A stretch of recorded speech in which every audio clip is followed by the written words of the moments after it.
Sikat na upside down cafe ng Lantapan. Kaya ang pangalan, upside down cafe. Ito'y parang sa Sagada. May ano din dito. We are open. Full stop. Ang pangalan is, ito naman, kape sa bukid, no? Ito yung parang upuan nila. Maganda, diba? Parang pantambayan talaga. Wala na siya naman. Oo. Kikain. Ito yung lugar. Di ba? Ganda eh. Ganda talaga ng lugar. Sabi na pa. Sulit na sulit talaga. Ayun ka mo. So, ang lugar na to is Lantapan. Tapos may mga rebulto ng farmers tsaka mga gulay. Ibig sabihin, ito talaga yung pangunahing mga produkto nila sa lugar. At kitang-kita naman talaga yung dinaanan namin, ang daming tanim. So may tourist center din doon sa likod, no? So parang gusto nila talagang ipakita sa mga turisto. Okay. Yan, oh. Ang ganda ng view, oh. Di ko alam kung ito yung Mount Dulang-Dulang tsaka Kitanglad. Yung sarap namin ba? Hindi ako sure, pero parang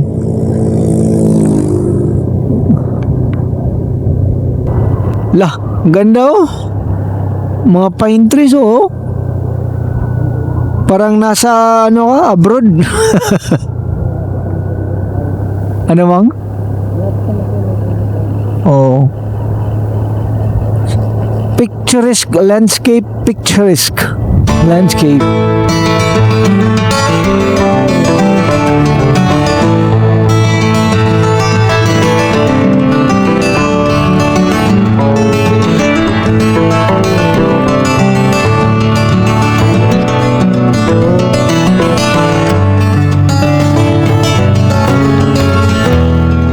Na upside down cafe ng Lantapan.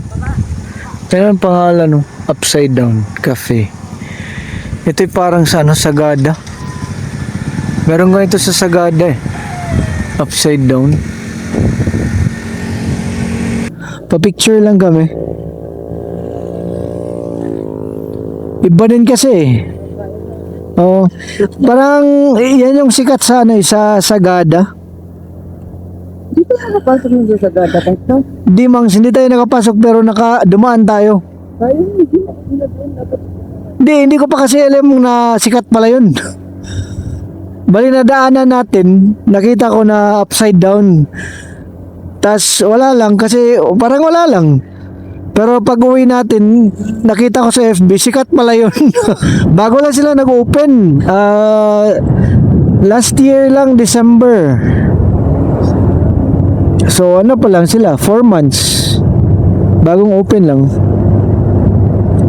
Pasikatin natin sila. Pasikatin natin. Upside down. Time check pala, 4 PM na eh. 4 PM. So baka na lang kami ngayon. Daan na lang kami ng kape sa bukid siguro. Baka na lang, picture na lang, gano'n. Hindi na kami magkape doon. Basta maipakita lang namin sa inyo yung lugar. Parang ito na yata. Wait, ito mang, hindi pa. Hindi pa. Wait, may ano din dito. We are open. Full stop. Ang pangalan is, ito naman, kape sa bukid, no? Yan, no? Ito yung kape sa bukid. Ha? Bili ka? Sige. So yan, no? Kape sa bukid. Doon ang motor. So yun, ang daming tao dito eh. Kape sa bukid. Ayan o. Parang lumang bahay. Tapos ito yung paligid. Diba? Maraming tao. Maraming pumupunta. Pasok tayo. Pero ano to, affordable, pakita ko sa inyo. So yan o. Sa bukid, tsinelas, sapatos, ibilin. Ibig sabihin, iwan. Yung tsinelas tsaka sapatos. Lagay mo yung spots ko. Ha?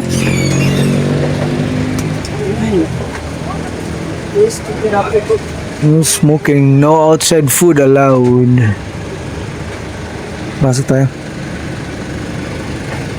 Wait lang. Ito yung parang upuan nila. Maganda, diba? Parang pantambayan talaga. Wala na siya no? Oo. Kit ka ay. So marami silang mga tinda. Yan o. Marami silang tinda eh. May mga tabliya din. Tsaka honey. Di ba? In order ko. Ito. Almond Roca. 155 lang. Try natin. Tara, transfer kami. Kafe sa bukid.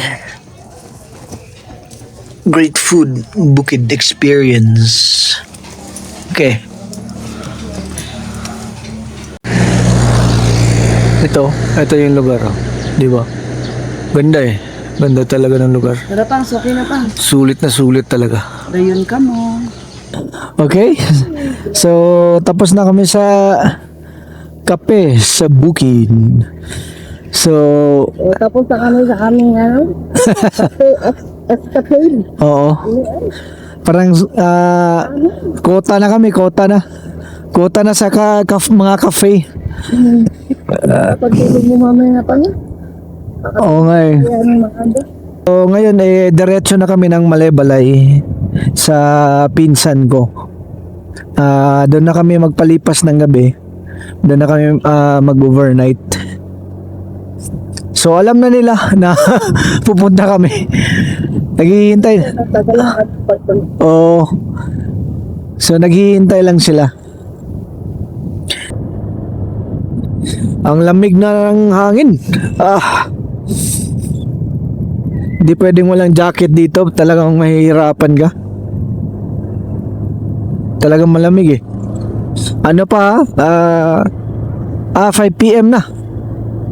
5 p.m. na pala. So, yun pala. Bakit malamig? So, yun na lang muna. Update na lang tayo sa daan. Kung saan na kami. Sige.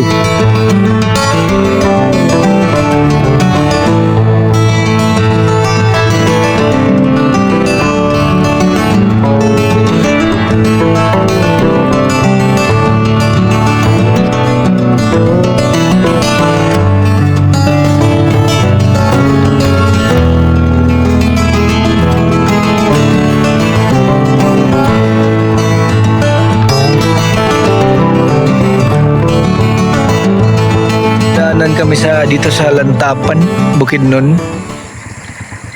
Parang mga rebulto. Rebulto ba tawag niya, ma'am? O mga rebulto ng farmers, yan o. Dito yan sa Lantapan, Bukidnon. Lalaki eh. Tingnan niyo yung mga tao dun, no? Di ba? Tas sila yung katabi, di ba? Ang liit nila. Kaya nasa highway lang siya. So ang lugar na to is Lantapan.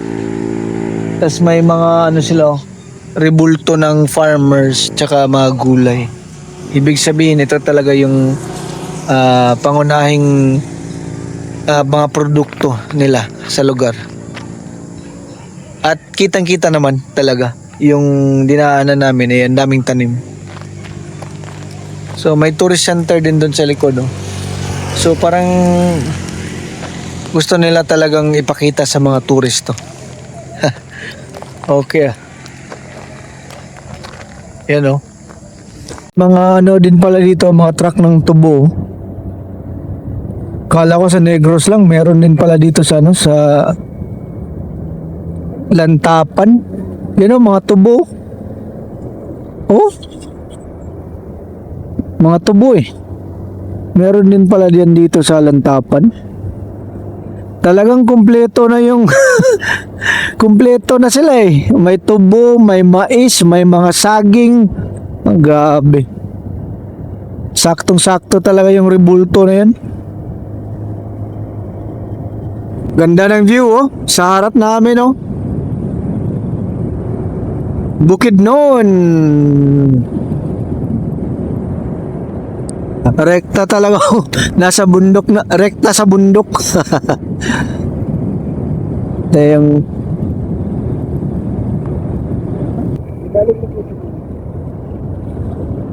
so, nandito na kami oh, sa Aglayan Rotonda.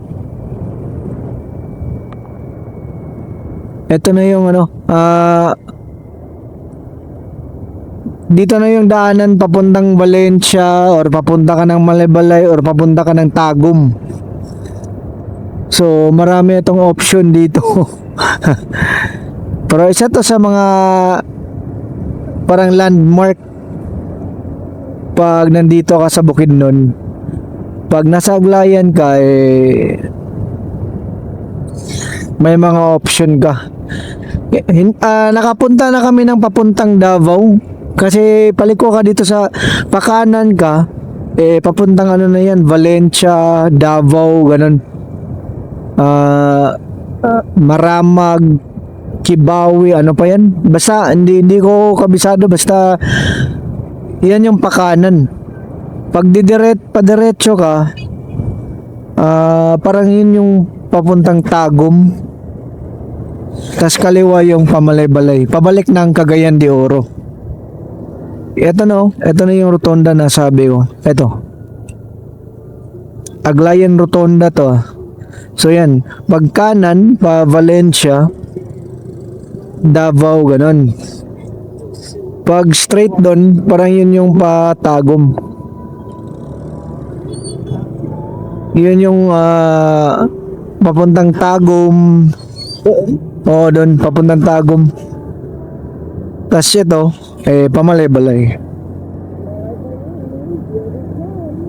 Oo. Yung kanina pala, yung daan na papuntang Tagum, may daanan din yun na papuntang papuntang Hinguog. Doon ka lalabas sa Hinguog na eh. So, shortcut din. Marami yung mga shortcut doon, pero parang hindi pa advisable kung 4 wheels. Yan yung pagkaalam ko eh.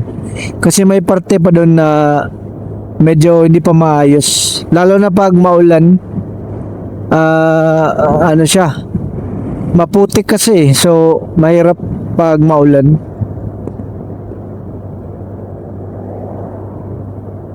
Bali okay lang doon pag pag maaraw.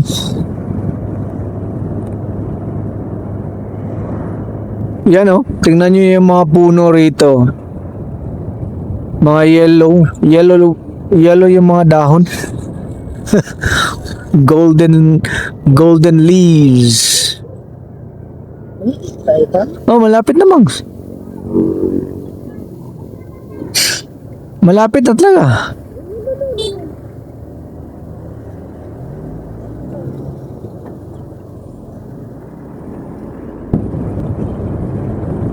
Paggabi na. Ano na anong oras ngayon? Magsi 6 PM na Paggabi na talaga may dumating. Kasi nga dami naming dinaanan.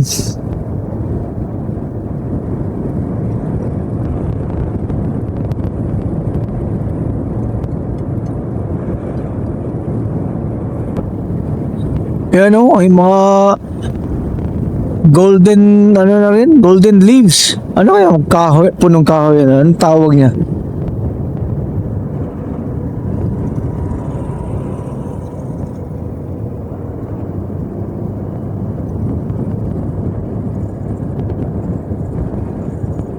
Yan o, welcome to Malaybalay City. So we're here.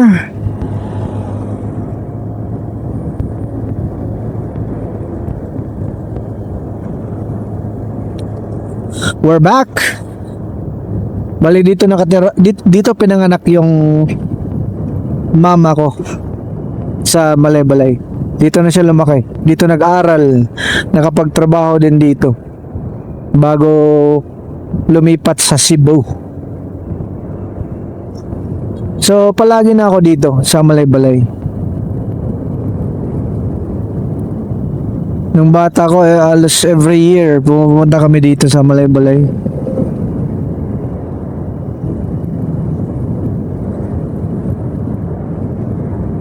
Yan o yun, oh.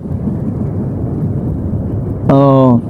Yung ito yung parang third 28 Malaybalay Charter Day. Yan, oh. Charter Day 28.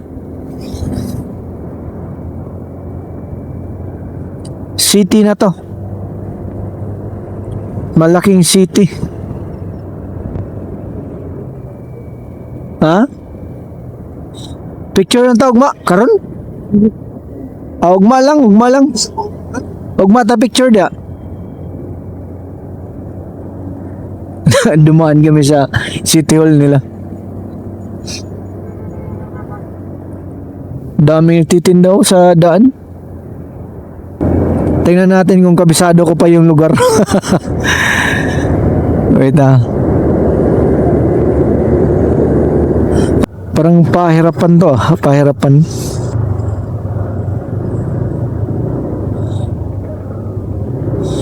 Pahirapan. Wait lang. Dami palang tao. Ha? Daming binibenta. Oh, ang daming tao. Grabe. Ito yung kaamulan. Sakto pala, Mangs. Marami palang pasyalan mamaya. Lakad-lakad dito eh. Daming nagtitinda.